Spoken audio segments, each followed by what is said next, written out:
Isaac Post. It's Namsan Tower. It's very, very nice. And very, very cold.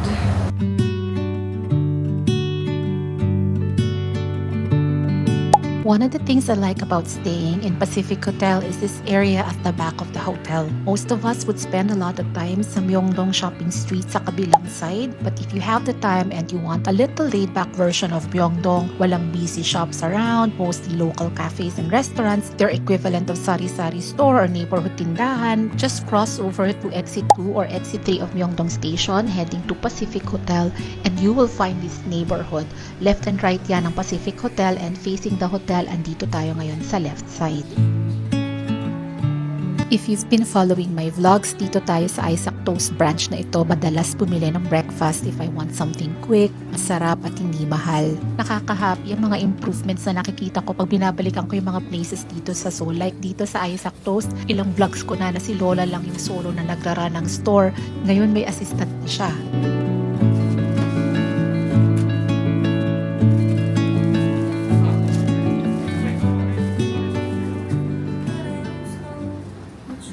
So natin 2 hot latte.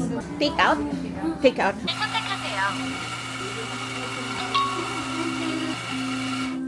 Thank you. It's our favorite. No sugar. Little.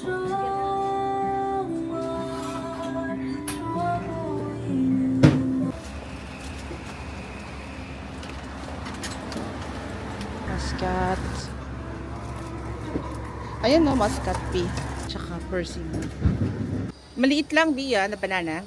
Just small banana. And then, small muscat.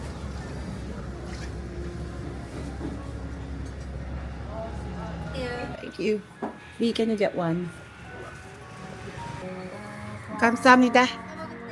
Yung local store and mga Kmarts dito sa side na to, mas mura ng konti yung price nila. So yun guys, babalik muna kami sa hotel para mag-breakfast and then kita tayo later.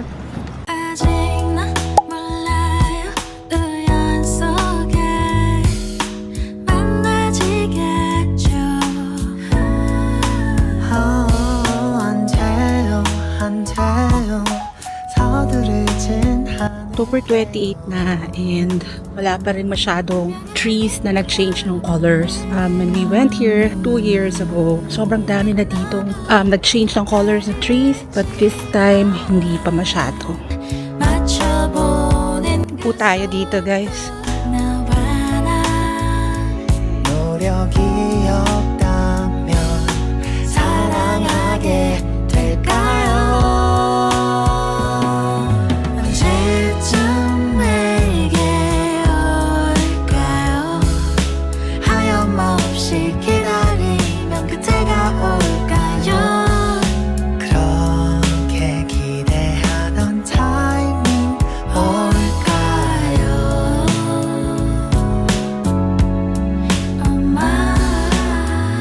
Pahinga muna tayo dito sa isang bench here in Seoul Forest Park. This trip kasi is not, kumbaga, a trip for me to vlog.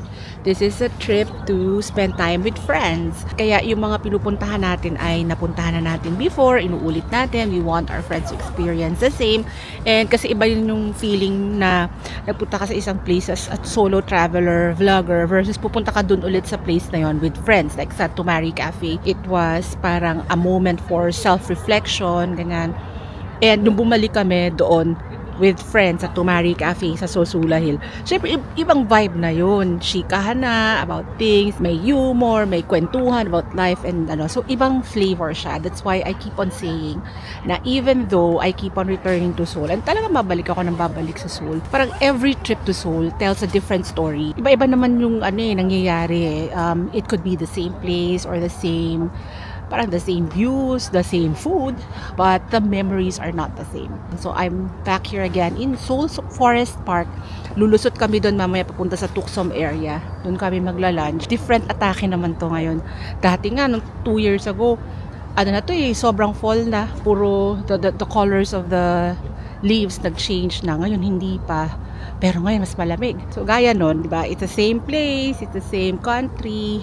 Actually, it's the same season. Same days of the month nga ata. October, late October to early November. But the weather is different. So, ibang memories ngayon. Kasi, todo, kami, bundle up, layer up kami. Anyways, I'll take you to Tucson and I'll show you kung ano yung mga makikita nating bago doon. Andito tayo guys sa likod ng Seoul Forest Park, and if maalala nyo yung Seoul vlogs ko when I was here last May, isang beses napadaan ako dito at gustong gusto ko talagang mag-brunch dito noon pero late silang nag-o-open. Well, finally, andito na ulit ako guys and we're gonna have lunch here. Let's go! Day after day, I want you, baby. Night after night, I need your love. When everything's wrong, you come and make it right, yeah. And I feel so high in love. When it's cold, when it's dark, when I feel like I'm done. Just one look at your face, and your smile takes me home. You are my sunshine, and you fill me up with all them good vibes. Would you keep it up? Oh, just a little bit longer, baby. Just a little bit longer, baby. Just a little bit. So after lunch, we took the subway to Seongsu Station and we're here in Cafe Onion again to have coffee and try some pastries like yung seasonal fig tart na to. Yung binayaran ko nga pala dito is 47,800 won, kasama na dyan yung dalawang drinks and yung dalawang breads and pastries na binili namin. Kaya siya ganyang kamahal kasi bumili rin ako ng whole beans to go.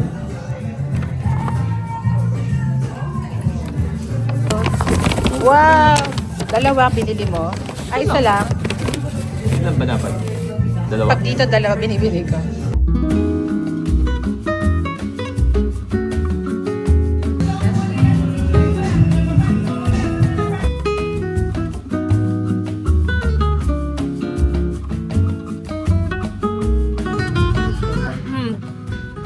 Mabuhok siya. May balat siya. Wait lang. Ito yung balat, oh. Hairy. Super good. Super sarap. Husband ko. Sa steak na squid ink. Alam mo, sarap ng tinapay niya. Squid ink.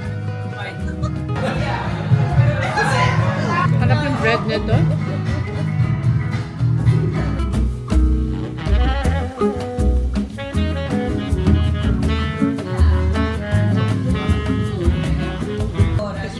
Parang refreshing yung fruit niya. Dapat may bread, may creamy.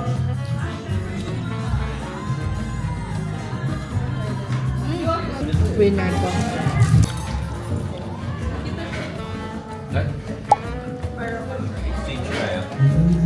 Iya, okay. Yeah. Strawberry.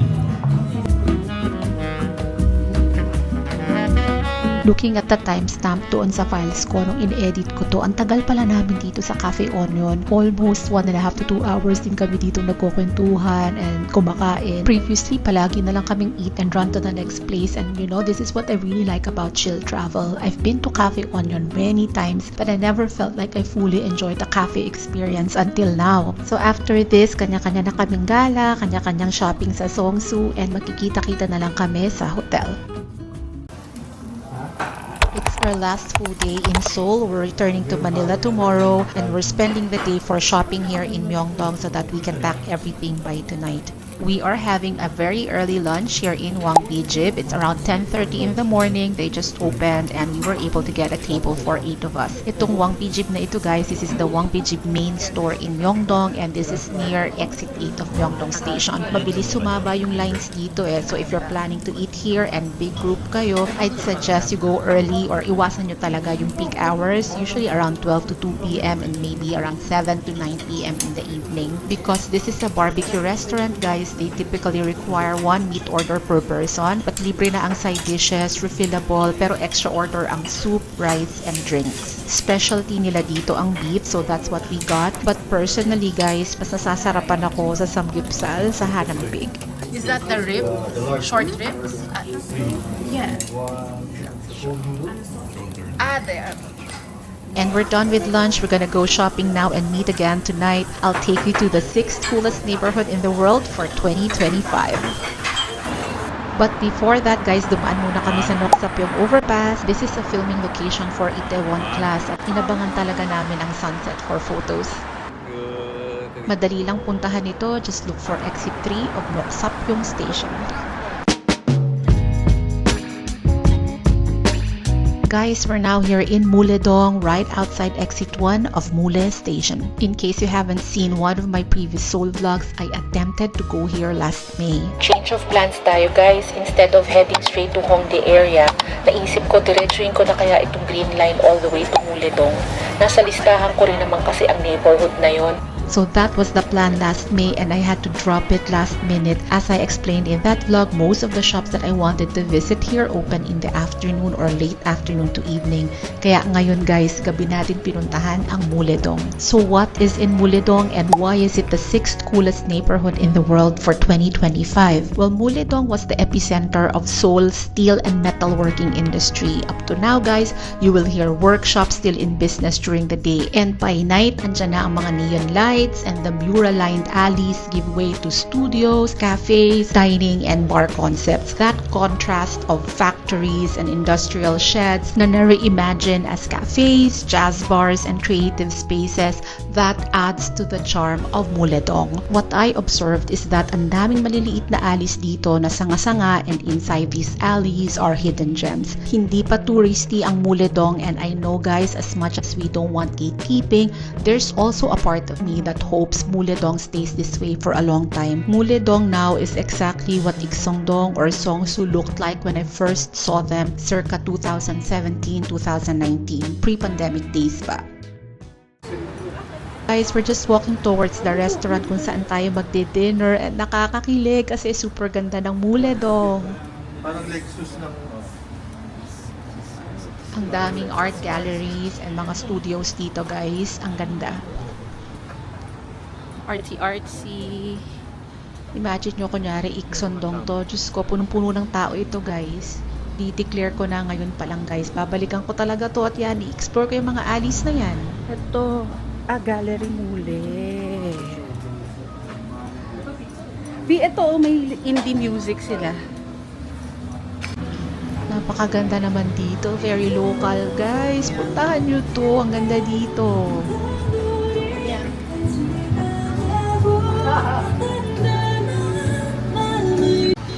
I wonder kung dumadami yung tao dito. Weeknight kasi ngayon eh. But probably pag weekends na madami yung tao dito. Sobrang perfect itong place na ito for chill travels, lalo na sa akin. Not that I am avoiding people guys ha, pero nagkaka-anxiety kasi ako kapag maraming tao. Anyway, andito na tayo. Ayan na.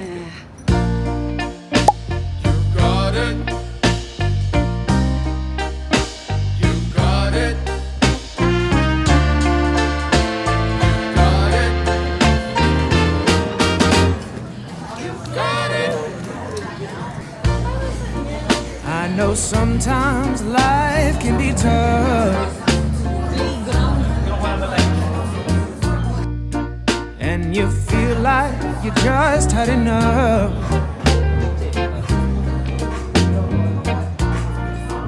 When you're thinking everything is gone wrong,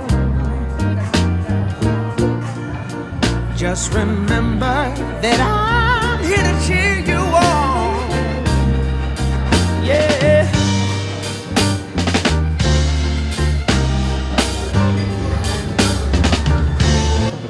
Hindi, parang malitin ko lang. Ayan.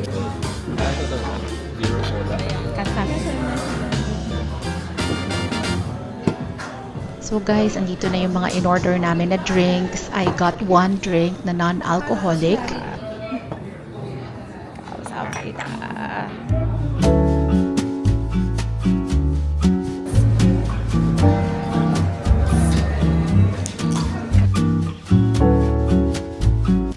Bale, non-alcoholic ito guys, made with German apple. So ang lasa niya is parang non-alcoholic beer na apple flavored. So guys, yung food na in-order namin for 8 persons ay tigda 2. Every set may kasama palang salad. Diyos ko, nagulat kami kasi ang daming food. Malalaki yung plato. Don't expect guys na ganito kalaki ang fish and chips. Isang buong isda. So 2 fish and chips guys, 2 pizza yung in-order namin. So puno-puno na yung table namin. Pickles. So much food. There's so much food guys, hindi namin in-expect na ganito kalaki ang servings nila. Eh nag-order pa kami ng another platter. Excuse me. This is...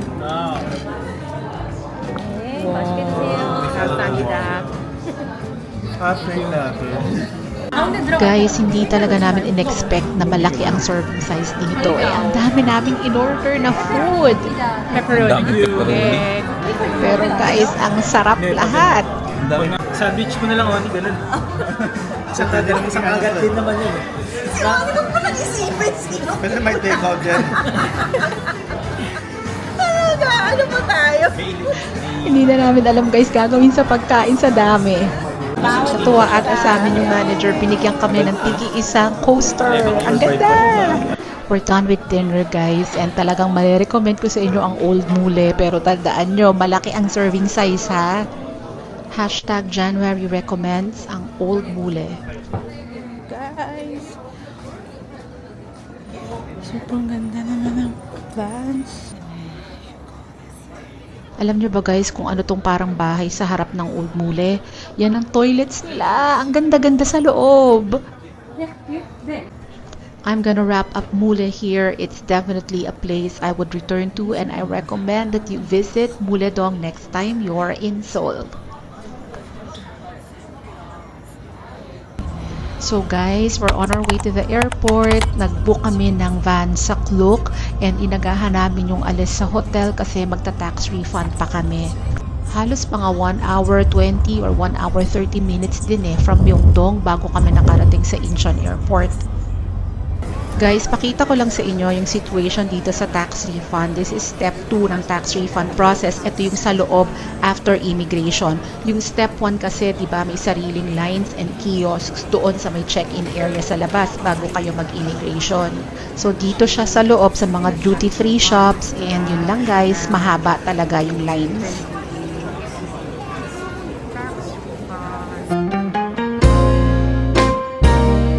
Pag pumasok na ang song na yan, hudyat na that I'll be ending the vlog. I hope you guys enjoyed our Cozy Soul series. Please like and subscribe to my channel if you haven't yet, or let me know in the comments if you have questions or requests for our next travel or content dito sa vlog. Malapit na tayong mag 1,000 and I plan to formally introduce myself, what I do, and give some life updates when we reach 1,000 subscribers. Should I do a live?